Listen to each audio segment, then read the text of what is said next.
মৰমৰ ছাত্ৰ ছাত্ৰীসকল, তোমালোকক মই মোৰ চেনেলটোলৈ স্বাগতম জনাইছোঁ। আজি মই ক্লাছ 6ৰ অসমৰ ভূগোল পাঠ্যপুথিৰ খণ্ড 1ৰ পাঠ 2 অসমৰ নদ নদী পাঠটোৰ অনুশীলনীৰ প্ৰশ্নসমূহৰ উত্তৰসমূহ আলোচনা কৰিম। গতিকে তোমালোকে ভিডিঅ'টো প্ৰথমৰ পৰা শেষলৈকে চাবা। অনুশীলনীৰ আৰম্ভণিতে দিয়া আছে তলৰ প্ৰশ্নবোৰৰ 1 নঙৰ পৰা 5 নঙলৈ শুদ্ধ উত্তৰৰ কাষৰ গোল চিনটো পূৰ কৰা। 1 নম্বৰ প্ৰশ্নটো হৈছে কোনখন ব্ৰহ্মপুত্ৰৰ উত্তৰ বাহিনী উপনৈ? ইয়াৰ শুদ্ধ উত্তৰ হৈছে অপশ্যন নম্বৰ গ পুথিমাৰী। গতিকে তোমালোকে অপশ্যন গৰ কাষত থকা গোল চিনটো পূৰ কৰি দিবা। 2 নম্বৰ প্ৰশ্নটো হৈছে বৰাক নদী অসমৰ কেইখন জিলাৰ মাজেৰে বৈ গৈছে? ইয়াৰ শুদ্ধ উত্তৰ হৈছে অপশ্যন নম্বৰ খ 3। গতিকে তোমালোকে অপশ্যন খৰ কাষত থকা গোল চিনটো পূৰ কৰি দিবা। 3 নম্বৰ প্ৰশ্নটো হৈছে ব্ৰহ্মপুত্ৰ নদীয়ে বাংলাদেশত গংগাৰ লগ হৈ কি নাম লৈছে? ইয়াৰ শুদ্ধ উত্তৰ হৈছে অপশ্যন নম্বৰ ঘ পদ্মা। গতিকে তোমালোকে অপশ্যন ঘৰ কাষত থকা গোল চিনটো পূৰ কৰি দিবা। 4 নম্বৰ প্ৰশ্নটো হৈছে ধনশিৰি নদীৰ উৎস কি? ইয়াৰ শুদ্ধ উত্তৰ হৈছে অপশ্যন নম্বৰ গ লালচেং শৃংগ। গতিকে তোমালোকে অপশ্যন গৰ কাষত থকা গোল চিনটো পূৰ কৰি দিবা। 5 নম্বৰ প্ৰশ্নটো হৈছে কোনখন নদীৰ ওপৰত বান্ধ দি জলবিদ্যুৎ প্ৰকল্প নিৰ্মাণ কৰা হৈছে? ইয়াৰ শুদ্ধ উত্তৰ হৈছে অপশ্যন নম্বৰ খ সোৱণশিৰি। গতিকে তোমালোকে অপশ্যন খৰ কাষত থকা গোল চিনটো পূৰ কৰি দিবা। 6 নম্বৰত দিয়া আছে ক অংশৰ লগত খ অংশ মিলোৱা। ক অংশত প্ৰথমতে দিয়া আছে ব্ৰহ্মপুত্ৰ নদীৰ উৎস। এইটো তোমালোকে খ অংশত দিয়া চেমা য়ুংডুং এইটোৰ লগত মিলাই দিবা। তাৰ পাছত ক অংশত দিয়া আছে বৰাক নদী। এইটো তোমালোকে খ অংশত দিয়া কুচিয়াৰা আৰু চুৰমা এইটোৰ লগত মিলাই দিবা। তাৰ পাছত ক অংশত দিয়া আছে ব্ৰহ্মপুত্ৰ নদীৰ উপনৈ। এইটো তোমালোকে খ অংশত দিয়া সোণকোষ এইটোৰ লগত মিলাই দিবা। তাৰ পাছত ক অংশত দিয়া আছে বৰাক নদীৰ উপনৈ। এইটো তোমালোকে খ অংশত দিয়া ধলেশ্বৰী এইটোৰ লগত মিলাই দিবা। তাৰ পাছত ক অংশত দিয়া আছে নদী বন্দৰ। এইটো তোমালোকে খ অংশত দিয়া পাণ্ডু আৰু ধুবুৰী এইটোৰ লগত মিলাই দিবা।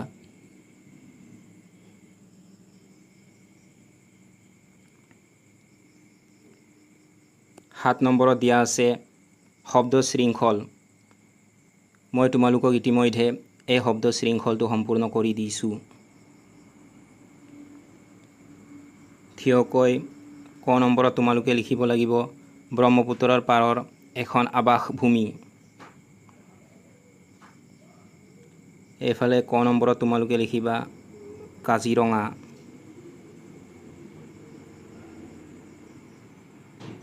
তাৰ পাছত খ নম্বৰত দিয়া আছে ব্ৰহ্মপুত্ৰৰ এখন উত্তৰ বাহিনী উপনৈ।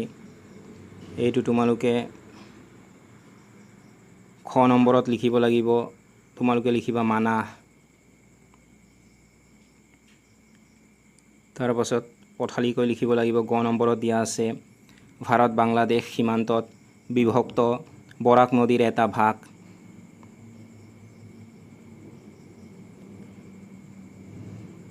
গ নম্বৰত তোমালোকে লিখিবা পথালিকৈ চুৰমা। তাৰ পাছত ঘ নম্বৰত দিয়া আছে বৰাকৰ এখন উত্তৰ পাৰৰ উপনৈ।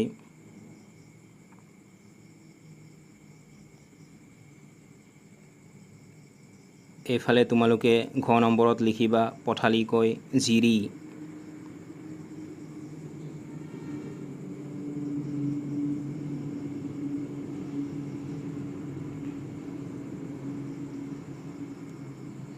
আঠ নম্বৰত দিয়া আছে চমু উত্তৰ দিয়া 30টামান শব্দৰ ভিতৰত। ক নম্বৰ প্ৰশ্নটো হৈছে অসমত জলাভূমি আৰু খাল বিলৰ পৰিমাণ কমি গ'লে কি কি সমস্যাৰ উদ্ভৱ হ'ব পাৰে? তোমালোকে উত্তৰত লিখিবা অসমত জলাভূমি আৰু খাল বিলৰ পৰিমাণ কমি গ'লে পৰিৱেশৰ ভাৰসাম্য নষ্ট হ'ব। ইয়াৰ ফলত জলজ উদ্ভিদ আৰু প্ৰাণীৰ আৱাসস্থল ধ্বংস হ'ব। যাৰ ফলত মাছ কাছ আদিৰ বংশবৃদ্ধি ব্যাহত হ'ব।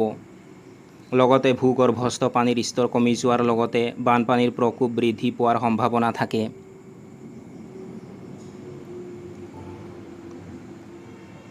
খ নম্বৰ প্ৰশ্নটো হৈছে বানপানীৰ সময়ত ল'বলগীয়া সাৱধানতাবোৰ কি কি?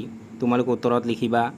বানপানীৰ সময়ত ল'বলগীয়া কিছুমান সাৱধানতা হ'ল ওখ নিৰাপদ ঠাইত আশ্ৰয় লোৱা, খোৱা পানী উতলাই খোৱা, মহামাৰীৰ পৰা বাচিবলৈ চাফ চিকুণ হৈ থকা আৰু সাপ বা অন্যান্য বিষাক্ত পোক পৰুৱাৰ পৰা সাৱধানে থকা। লগতে খাদ্য বস্তু আৰু জৰুৰীকালীন ঔষধ মজুত ৰখা উচিত।